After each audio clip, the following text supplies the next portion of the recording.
Assalamualaikum warahmatullahi wabarakatuh. Perkenalkan, nama saya Fattola.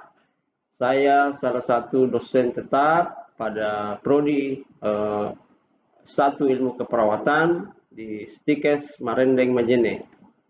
Baik, pada kesempatan ini saya akan menjelaskan mata kuliah yang saya ampu, yaitu mata kuliah Keperawatan Komunitas 2.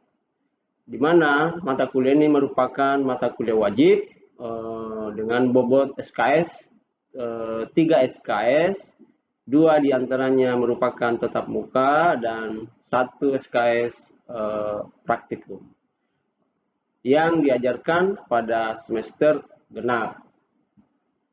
Berikutnya, capaian pembelajaran yang diharapkan pada mahasiswa setelah mengikuti perkuliahan ini. 1. Menyusun rencana asuhan keperawatan komunitas pada fokus promosi. Capaian kedua, mahasiswa diharapkan mampu memberikan asuhan keperawatan di rumah. Berikutnya, mahasiswa diharapkan mampu memberikan asuhan keperawatan pada agregat dalam kelompok komunitas. Beberapa kelompok komunitas di sini adalah kesehatan sekolah, kesehatan anak dan remaja, kesehatan wanita dan pria, kesehatan populasi rentan, diantaranya itu penyakit mental, kecacatan, dan populasi terlantar.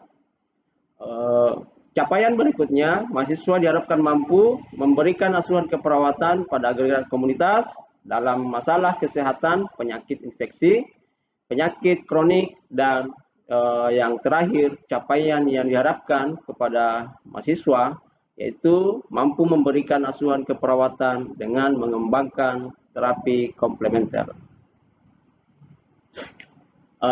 Baik, berikutnya saya akan menjelaskan deskripsi singkat mengenai mata kuliah ini.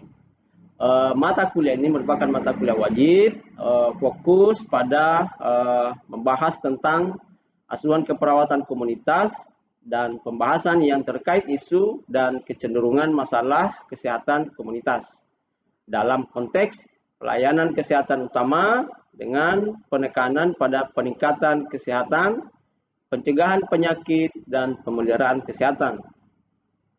Area-area khusus dalam keperawatan komunitas meliputi keperawatan kesehatan sekolah, keperawatan kesehatan kerja, keperawatan di rumah atau home care, jaminan mutu layanan keperawatan komunitas, dan isu kecenderungan dalam keperawatan komunitas dengan penekanan pada peningkatan kesehatan, pencegahan penyakit, dan pemeliharaan kesehatan. Mata kuliah ini juga berguna dalam memahami berbagai area khusus dalam keperawatan komunitas, terutama terkait dengan masalah kesehatan yang lazim di Indonesia, dan memahami mekanisme jaminan layanan keperawatan komunitas serta isu kecenderungan yang terjadi.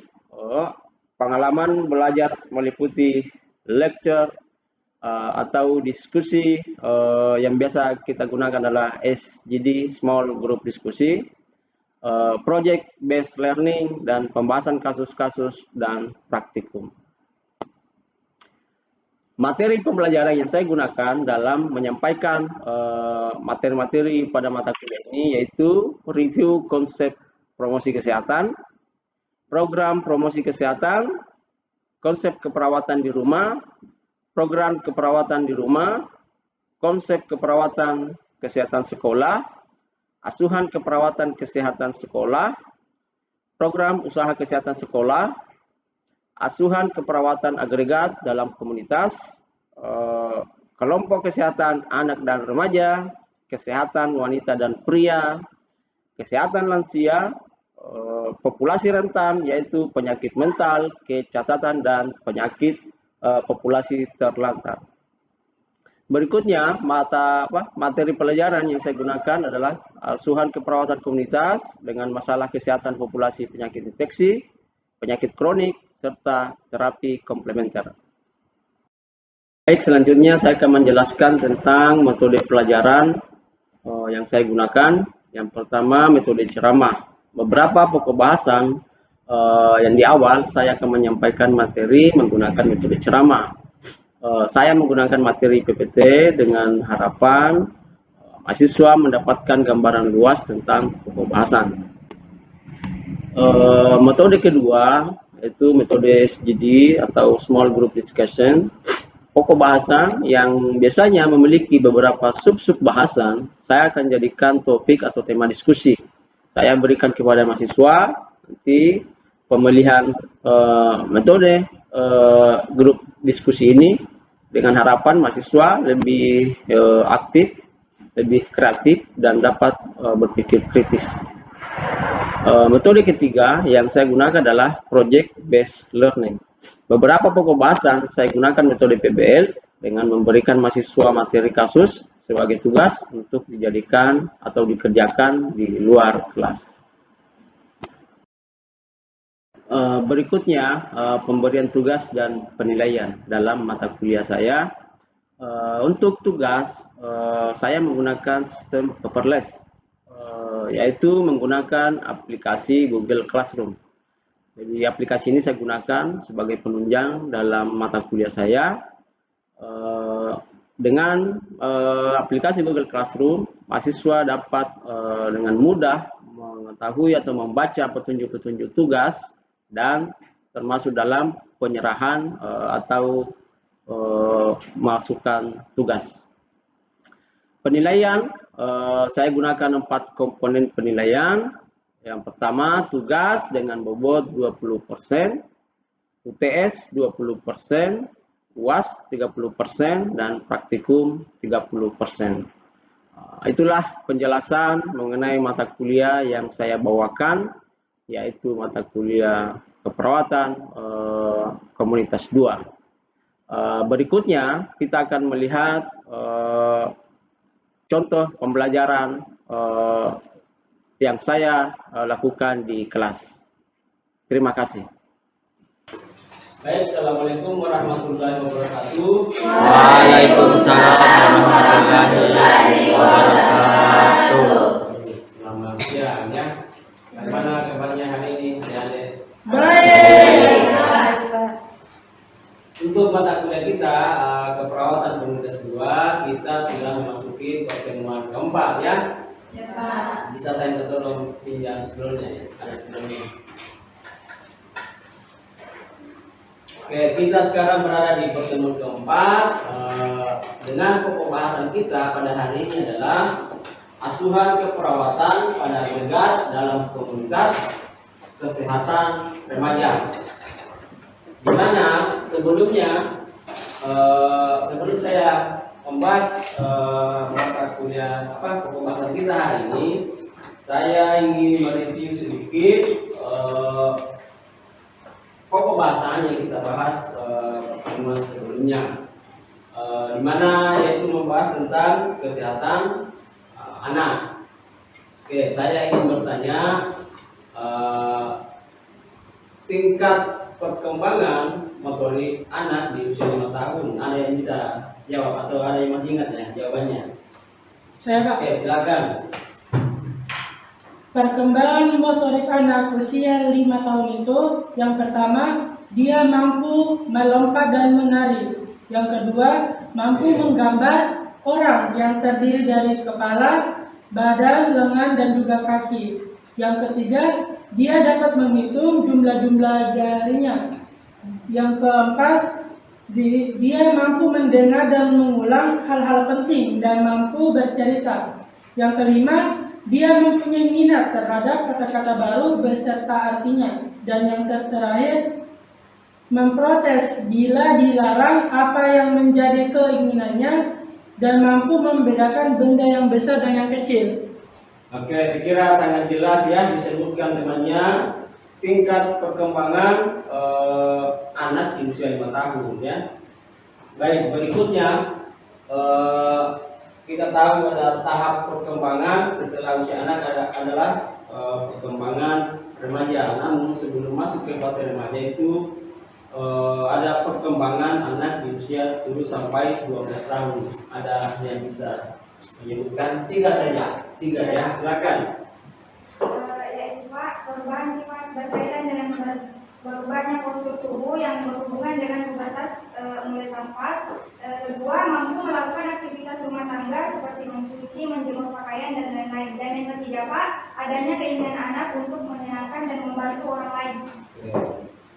Kira benar ya apa yang disampaikan temannya. Saya pikir semoga kalian juga bisa memberikan pemahaman yang sama ya, apa yang disebutkan oleh temannya bahwa perkembangan motorik anak di usia 12 itu sudah bisa membantu orang tua, sudah bisa melaksanakan tugas-tugas di rumah seperti mencuci membantu ibu mencuci piring, cuci pakaian dan sebagainya ya, bersih-bersih di rumah. Oke, saya kira cukup review saya hari ini mengenai materi kita pertemuan minggu lalu. Sekarang kita akan mulai membahas asuhan keperawatan pada agregat dalam komunitas kesehatan remaja. Jadi kita masuk dalam fase berikutnya adalah fase remaja ya. Saya kira ini fase di usia kalian. Nanti kita lihat. Saya akan jelaskan remaja. Kata remaja berasal dari kata Latin yaitu adolescens ya, yang berarti tumbuh atau menjadi dewasa. Istilah adolescens mempunyai arti yang lebih luas lagi, mencakup kematangan mental, emosional, dan sosial dan fisik. Jadi kata remaja yang berasal dari kata adolescens itu sudah mencakup kematangan fisik. Jadi pada fase remaja itu kalian itu mengalami pertumbuhan fisik, perkembangan fisik yang sudah sangat matang, sudah sangat sempurna. Masa remaja ini berlangsung antara umur 12 tahun sampai 21 tahun. Oke, apa di antara kalian di sini ada yang masuk kategori 12 sampai 21 tahun? Atau semuanya ya? Oke. Masa perkembangan transisi antara masa anak dan masa dewasa mencakup perubahan biologis, kognitif, sosial, dan ekonomi. Ya, kita lanjut ya. Seperti apa sih tumbuh kembang yang bisa kita lihat pada fase remaja? Bentuk kompleks perpindahan yang mencakup perubahan dalam proses biologis, kognitif, dan sosio-emosional. Secara biologis tadi pertumbuhan badan, tubuh. Kalau laki-laki jakun sudah sangat jelas, kentara jakun, perempuan pertumbuhan payudara dan alat seks genitalnya sudah sangat matang. Yang jelas kalau masalah perkembangan seks sudah sangat matang sejak usia ini ya, mulai dari perempuan haid ya. Tapi perkembangan secara utuh itu di usia remaja ya paling tidak di usia antara 12 sampai 21 tahun. Jadi dikatakan remaja itu adalah masa transisi. Ada juga orang menyebut masa-masa pancaroba, masa-masa banyak hal mencoba sesuatu, masa-masanya banyak keingintahuan, masa-masanya disebut juga orang masa pancaroba. Pancaroba itu maksudnya kadang hari ini terlihat baik-baik saja, tidak lama terlihat lain. Jadi kadang hari ini mengikuti tren ini, besok ikut tren ini. Jadi belum ada kepastian pendirian yang didapatkan oleh remaja ketika belum mendapatkan jati diri ya. Jadi masa transisi ini juga dikatakan masa pencarian jati diri seseorang. Remaja perkotaan.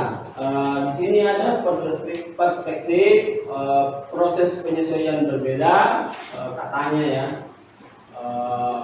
Remaja yang ada di perkotaan dan yang ada di pedesaan. Baik fisik, psikososial, dan akses informasi cenderung menimbulkan masalah kesehatan. Oke, jadi seperti biasa ya. Jadi kalau ada yang ingin bertanya, boleh langsung bertanya. Bisa dengan langsung memotong pembahasan saya ya. Perubahan-perubahan yang bisa dilihat pada remaja. Pertama dari perubahan fisik, yaitu tulang otot, organ dalam, distribusi otot dan lemak. Jadi kalau laki-laki ototnya itu mungkin tambah padat ya, massa ototnya tambah padat. Biasanya perempuan lemaknya yang bertambah tebal. Tapi secara umum hampir semua ya, laki-laki maupun perempuan ya. Sistem reproduksi dan seks pubertas itu sudah matang, sudah saya jelaskan, dianggap sudah matang, meskipun pada saat pertama haid itu ditandakan bahwa itu sudah mulai bekerja sistem reproduksinya, tapi matang di usia-usia akhir remaja. Yang kedua, perubahan kognitif intelektual tertinggi. Jadi kondisi intelektual di fase-fase remaja itu sudah bisa dikatakan sudah mumpuni, sudah bisa sudah bisa berdiskusi dengan baik, sudah bisa berargumen dengan mengeluarkan pendapat. Itu karena dengan kognitif pada fase remaja itu sudah sangat memungkinkan. Keterampilan berbahasa dan berkomunikasi. Jadi pada dasarnya di usia kalian itu sudah bisa memiliki kemampuan berkomunikasi dengan baik. Jadi, kalau masih ada di antara kalian itu yang masih malu-malu tampil berbicara di depan, artinya itu belum terlalu matang kognitifnya, tapi ada juga yang sudah terbiasa tampil di depan dan berbicara biasa di depan. Nah, itu artinya dia perkembangan kognitifnya sudah mencapai pada tahap yang maksimal. Terus perubahan seperti apa pada aspek psikososial, identitas seksual, sudah menegaskan diri bahwa saya ini perempuan, saya hanya bergaul sama perempuan ya.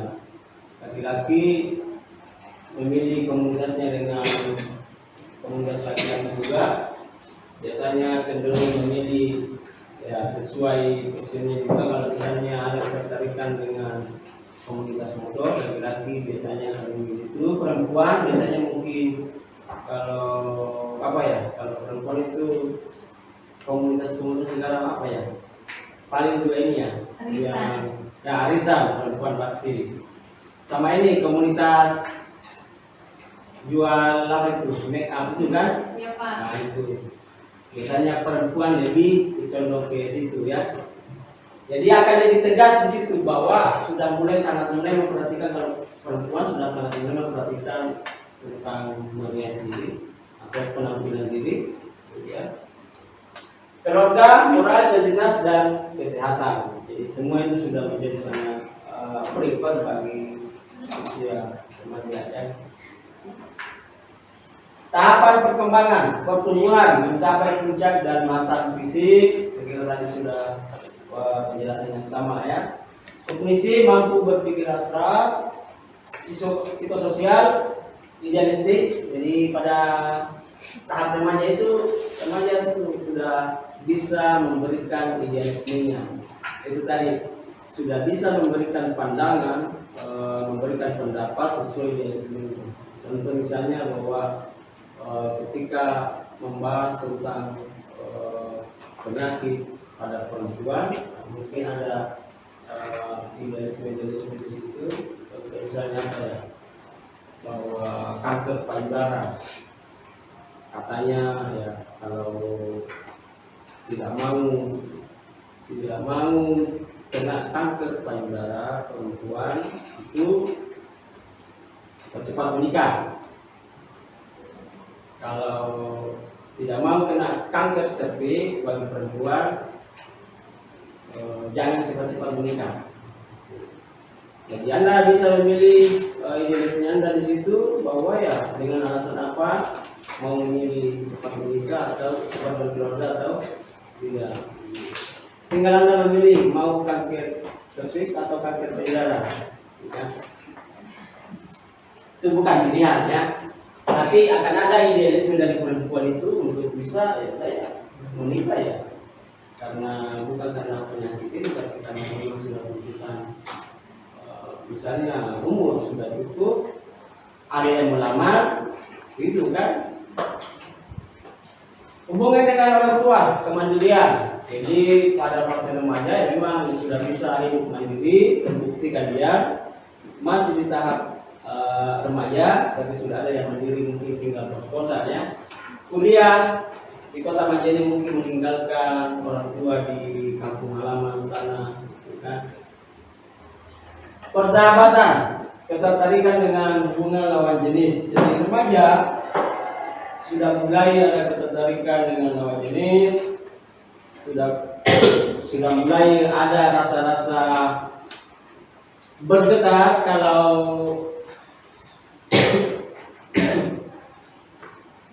dipanggil oleh lawan jenisnya, apalagi kalau disenggol lawan jenisnya, itu sudah ada getaran-getaran sampai ke hati, ya kan?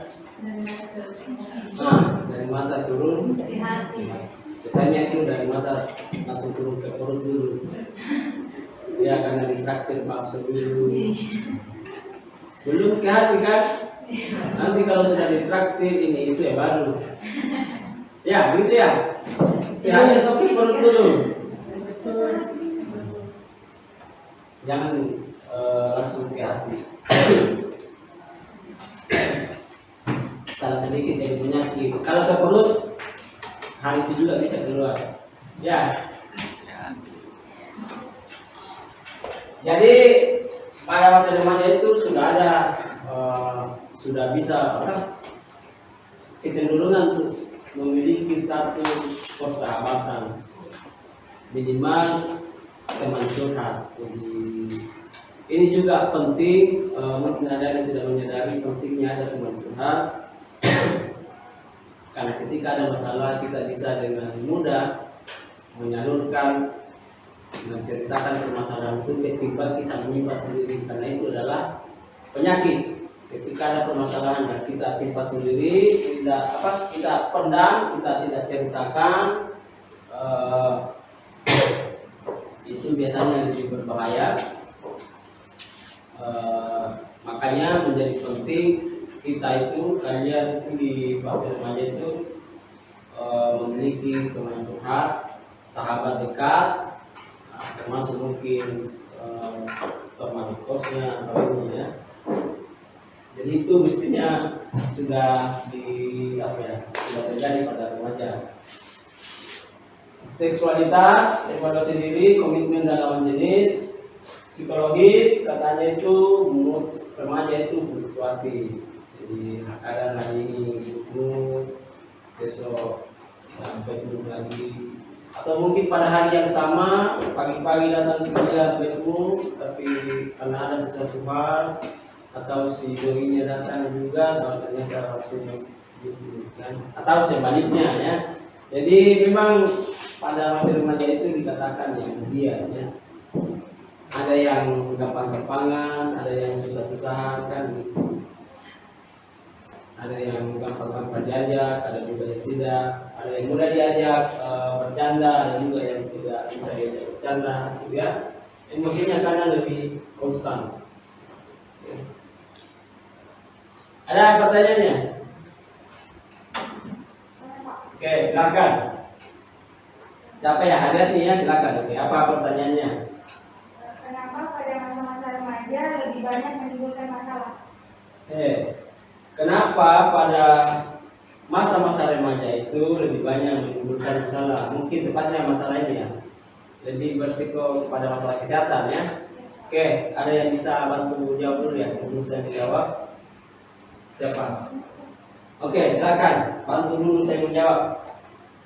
Baik, tentu saja. Karena pada masa remaja, di mana masa mencari jati diri dan masih sangat rentan atau labil, sehingga mempunyai rasa ingin tahu yang tinggi dan selalu ingin mencoba hal-hal yang baru. Oke, kira betul ya apa yang disampaikan oleh temannya. Kenapa di masa-masa remaja itu menjadi cenderung untuk memiliki masalah, terutama pada masalah kesehatan. Itu tadi bahwa fase-fase remaja itu ya fase-fase transisi, fase-fase pencarian jati diri, fase-fase pencarian segala hal mau dicoba, sehingga banyak dampak pada aktivitas. Dengan tingginya aktivitas pada fase-fase transisi ini, remaja cenderung pertama mengabaikan makan, kalaupun makan lebih sering ke yang siap saji. Nah, ini salah satu risiko yang saya bahas pada remaja. Ini juga merupakan hasil penelitian saya yang sudah saya publikasi artikel jurnalnya. Paling tidak kita bisa melihat satu aspek di sini. Salah satu dari jawaban juga pertanyaan temannya, kenapa remaja itu cenderung menjadi ada masalah kesehatan. Ya. Paling sering yang dialami oleh remaja putri adalah anemia. Yang menjadi permasalahan di sini adalah kadang perempuan itu, remaja putri itu wajar mengalami anemia ketika dia mengalami haid. Hanya saja kalau tidak disadari atau tidak diketahui, tidak mengetahui bahwa dia anemia, itu yang berbahaya. Karena kenapa ya? Tentu kalau Anda tidak mengetahui diri Anda sedang anemia, tentu tidak akan ada upaya untuk mengatasi anemia itu. Jadi kalian bisa mengetahui, menilai diri Anda atau bagaimana ya, supaya Anda tahu bahwa Anda itu sedang mengalami anemia. Tetapi kalau tidak sedang haid, Anda merasa anemia. Ya, harus Anda mengetahui ciri-cirinya, termasuk juga laki-laki ya. Laki-laki mungkin juga karena sering begadang bisa mengalami anemia. Nah, yang menjadi perhatian kita di sini adalah kalau remaja putri dari sejak remaja sudah sering mengalami anemia, itu dia cenderung nanti pada saat akan menikah menjadi hamil, dia akan juga cenderung mengalami anemia. Inilah yang kita hindari di usia-usia ketika memasuki fase hamil, tidak boleh lagi mengalami anemia, terlebih lagi kalau mengalami kek, karena inilah yang cikal bakal akan melahirkan balita stunting. Inilah yang menjadi tugas berat pemerintah Sulawesi Barat untuk mengatasi kasus-kasus stunting, di mana kita itu nomor 2 kasus tertinggi stunting ya, provinsi kedua dengan kasus stunting tertinggi ya. Baik, adik-adik mahasiswa sekalian, seperti biasa, kebetulan pada pertemuan hari ini saya akan memberikan tugas. Seperti biasa, saya akan rilis di Google Classroom tugasnya. Anda bisa membaca petunjuknya di sana. Dari tugas ini saya akan memberikan kasus untuk kalian diskusikan secara kelompok. Termasuk mungkin bisa diselesaikan melalui observasi di lapangan ya. Jadi formatnya tugas juga saya akan kirim di Classroom, termasuk deadline-nya berapa lama kalian bisa menyelesaikan tugas tersebut. Sudah saya akan setting di Google Classroom ya. Bagaimana? Ada pertanyaan atau ini ya? Penjelasan tugas. Kalau ya saya rasa kalau buka di Classroom misalnya langsung paham ya. Jadi saya kira cukup pertemuan kita hari ini. Semoga ada manfaatnya. Assalamualaikum warahmatullahi wabarakatuh. Waalaikumsalam warahmatullahi wabarakatuh.